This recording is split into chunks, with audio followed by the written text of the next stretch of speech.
So guys, welcome to Rage Against the Dice. This is part 4 of our 4-part, so you could call it the last part. Look at the 4 teams who were involved in the Fatal 4-Way. This team is our newest team. They haven't had the amount of matches that some of the others have, and they're the Cryptborn Nightmares, but they certainly made an impact, being that they managed to attack the Runic Thunders before they would have their original debut. Before a Friday night fight night, meaning we had to change around what all the card was, and that footage was then shown weeks later on our very first edition of Monday Night MVPs. This is a very big favourite team of mine. I can't stress that enough. I don't usually show bias, but in this case I'm biased. I really love this team. I think they've got a very uniqueness to them, and you're going to see that as we run through the cards.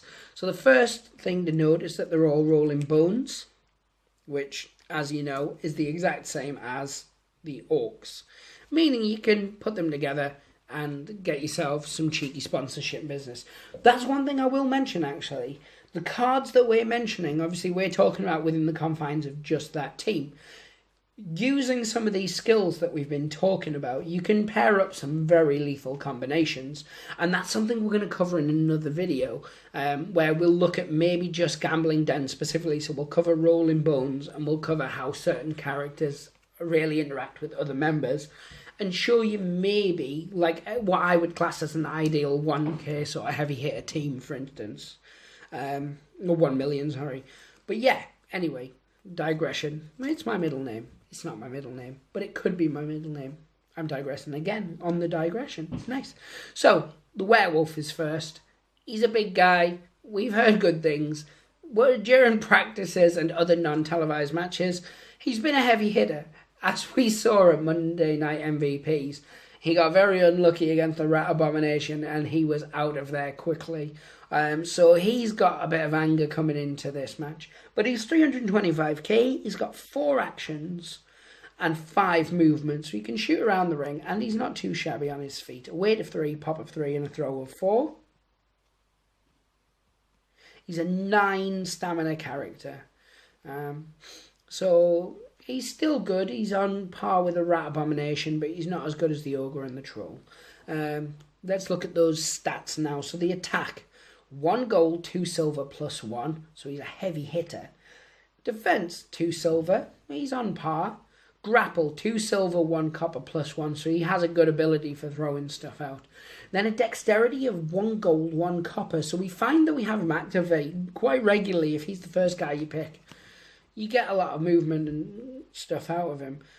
Now, he has a passive ability much like the Rat Abomination, which is Claws and Teeth.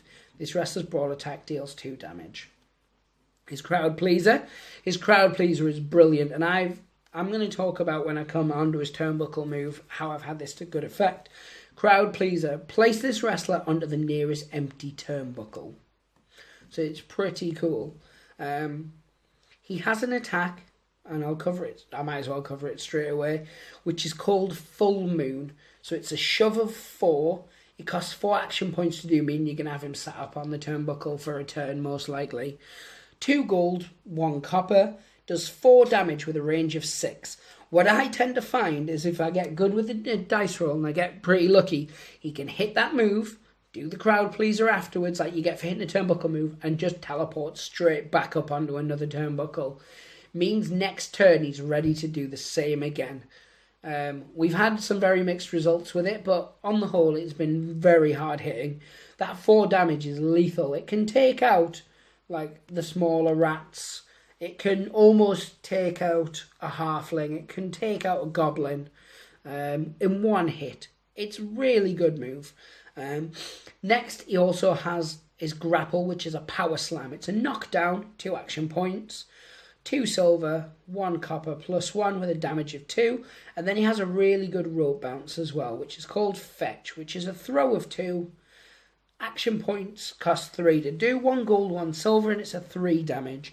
So overall, he's your MVP of that team. He hits hard, he's very versatile, he's got a grapple, he's good on the ropes, he's good on the turnbuckle, he hits you for 2 each time, and his actual dice are good. He makes up for some of the inadequacies in the team. Next guy we're going to look at, though, is the Mummy. He comes in at 200k. He's 4 action points, 4 movement. He's got a stamina of 6. So he's not terrible. He's not up there with some of the higher point mid-range guys, but he's very, very good. Weight of 2, pop of 2, throw of 4. His stats are nice. Dexterity 1 copper, 1 silver. Grapple 1 copper, 1 silver. So these are good mid-range dice. Defense 2 silver plus 1. I find that very important with this particular character. And then the attack of 2 silver, 1 copper. So he's good at hitting. Now he's got a skill, and I really like this passive ability. It's called Rise from the Grave. Whenever this wrestler successfully rolls to recover from being KO'd, it replenishes 2 stamina instead of 1 and removes its knockdown counter for 0 action points. So it's really, really good. If he gets knocked out, he can get himself back up and he puts himself in a slightly safer position. And it means that those 4 action points he has, he's not losing one of those standing back up. Comes in very, very handy. Then his crowd pleaser. Pick a friendly wrestler. That wrestler immediately removes a knockdown count and replenishes 1 stamina. So again, really good for getting some of those lesser characters up off their feet. And because it's a 2 pop, it doesn't cost all of his actions to do it. Then he has the crucifix, which is a grapple. Crowd please. So if you do this, you get your crowd please off. And if successful, target opponent's defense becomes 1 copper whilst in base contact with this wrestler until the end of the round. So that's very important. If you can do that to a big character, say the troll, the ogre, the rat abomination, you can then have everybody pile onto it. It's 1 silver, 1 copper to do, and it costs 2 action points. So he's got a lot going for him. His turnbuckle move, though, is something I really like. It's called the Moonsault. It does 3 damage. If your opponent's knocked down, though, it does 4 damage. So it works really well if you can get the werewolf to power slam them first, which, as you know, did 2 damage in itself. So 2 plus that 4, 6 damage. You're going to knock most characters out. Or at least a lot of the mid-range, low-range characters out.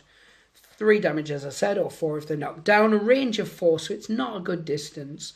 And then it's 3 silver to perform. So he's a good character, and he certainly backs up the werewolf well if your werewolf can knock them down first. Next, we're going to look at the zombie. Now, the zombie comes in at 200k with 3 movement because he shambles, 4 actions, that's fair enough, and 6 on his stamina. 2 weight, 2 pop, 4 throw.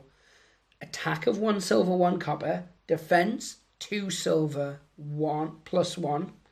Grapple of 2 silver, 1 copper. And a dex of 1 copper, 1 silver. So you can notice there straight away, just like with a lot of the others, the mid-range characters, the attack and the grapple have swapped. The others kind of stay the same. If you're a person who creates their own cards, that's certainly something to bear in mind if you're creating your own team. Look at a lot of the other cards, and they do tend to do this with characters around the mid-range. So you've got your grapple and you've got your attacking versions. So like I said, this zombie's a grapple guy. We've really not seen him tested so far because of the type of matches that they've had. But I definitely think, given the chance, he could be a guy who eliminates a lot of people.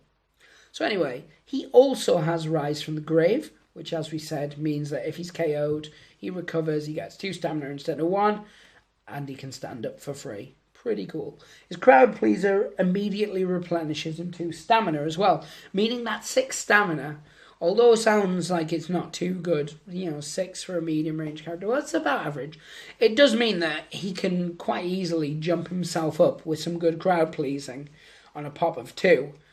He can bring himself in line with a lot of the high range characters by keep replenishing. He has the suplex, which dazes with him. And then they swap the positions as well. 2 action points, 2 silver, 1 copper, and it's a damage of 2. Where I find that he excels, other than throwing people out the ring, is knocking people down for the mummy. And he does this by going up the turnbuckle and then jumping off 3 action points. So he can do it in 1 turn, which is called the Gravestone Drop. It's a knockdown move, as I said. 2 silver plus 1, it does a damage of 3 and then a range of 4. So if you manage to do that, and then you can get, obviously, the mummy to do his moonsault, it's 7 damage. It works really, really well. So I find that those two complement each other really, really well. And then we've got Beavis and Butthead of the team, which is the skeletons. I've not had much luck with the skeletons. I feel that once I've played with them a bit more, I feel I'm going to get my groove with them, and I'm really, really going to enjoy playing as them. But for now, I'm going to give you their stats, and I can tell you the shortcomings that I found with them. If you guys have played with them more than me, my God, please drop in the comments some of your hints and tips, because these are the team I really want to get good with. Because we want to, when TTCombat arrange them, if they're doing big tournaments, Alan and I want to be there, and this is the team that I want to be using for said tournament. Spoilers, TTCombat guys, if you're watching, get some tournaments organised. But anyway, I ramble, I digress, I babble. 150k. 3 actions, 4 movements, so they can get a shift on. 5 stamina, so that's not too bad. Weight of 1, pop of 2, a throw of 3. Now their stats. This is where these differ, because the orc skeleton and the skeleton have different stats, and I like that, so we're going to cover those now. Attack, 2 copper plus 1. Defense, 2 copper. Grapple, 2 copper, and a dexterity of 2 copper.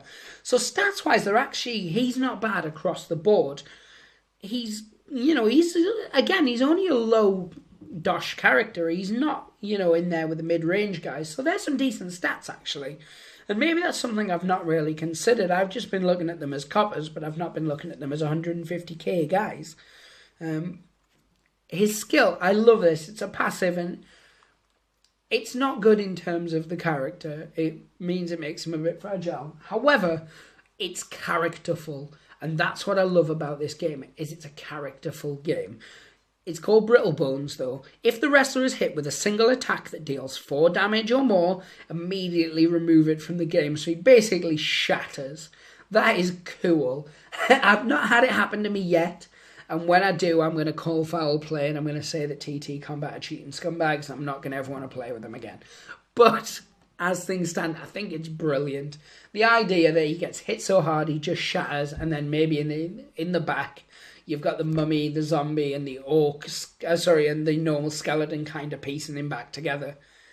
It just conjures images that I love. But anyway, his crowd pleaser.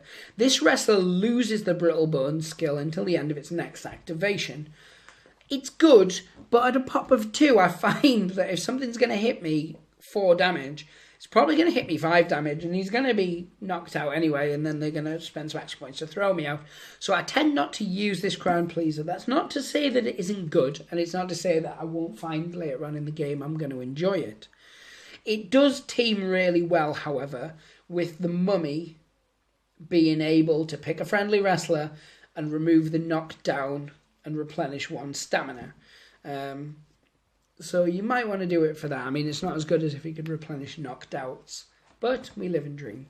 But yeah, so I don't tend to use it, but it is a good crowd pleaser. He has a grapple skill called Lock Joint. It does a crowd pleaser if you get it off as well, so you get Brittle Bones for free. That you can't argue with that, and that's when I have had it. But this is where it comes in good. It doesn't cause any damage. It's 2 copper, action points 2, but it gives them -2 action points, which is really cool, especially if you can do it to a big guy like an ogre, or the rat abomination, crooks, the troll, that kind of thing. If you can get them in this, it works really well to your advantage. And then his turnbuckle move's really good as well. It's called the 360 chin drop. If the attack is unsuccessful, however, the wrestler takes 2 damage. So you have to be wary of that. But it's compensated. It's done on 2 gold dice. It does 4 damage with a range of 5, but it costs you 3 action points. So you can't get up and do it in the same turn, meaning you've got a fairly brittle character sat on the top turnbuckle. That's not necessarily something you want. But again, I've only played with him a few times, so I haven't got the nuances of him yet.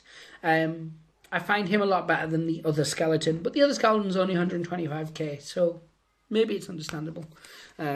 Maybe it's just me being silly. But as I said, if you guys have played with them a lot more and you've got some tips and stuff, please leave them in the comments. Same with the other 4 videos. If you played with the ogre and the humans a load of times, and there's some things maybe I didn't cover, or some things you think maybe I've covered theoretically, but in practice it actually doesn't work, let me know. That's not like a pop to get me in the comment and to get you in the comments. That's just a pop so I can learn to be better and beat Alan in more different ways. Now this skeleton, he's got 4 stamina, costs 125k, 3 action points, 4 movement. Stats, weight of 1, pop of 2, throw of 2. So his throw isn't very good. At least the orc skeleton can throw you 3. Attack, 2 copper. Defense, 2 copper. Grapple, 1 copper. And a dexterity of 3 copper. So his stats, again, they're not as bad as maybe I first kind of made out at the start of announcing these guys. But I find I've just not had a lot of luck with them so far. Brittle bones again, so the same if he takes a single hit of 4 damage. His crowd pleaser gains him 2 action points. That is actually really good, because he's got a pop of 2. If you can get that off towards the end of the game, or the end of a round, then you activate him early on in the next round, because he's got a fairly decent dex. Means you can do a lot with him. His rope attack, the running knee smash, does 2 damage on 3 silver. So it's really good, especially if you can get that crowd pleaser off in the previous turn. It means you can do it twice, and then still be able to, do one more move. It's really good in that respect. I really like the running knee smash, especially when paired with the crowd pleaser, as I said. And then his top rope attack is a fury attack, and it's called the bony hip drop. Costs you 3. So all your movement needs sat up there on a turn. 3 silver, 4 damage, and a range of 5. So as I said, he's not as bad as maybe I made out, but in terms of it, those 2 are the weak links of that team. I'm really looking forward to playing as these more and getting involved. But anyway, that's a look at the 4 teams so far.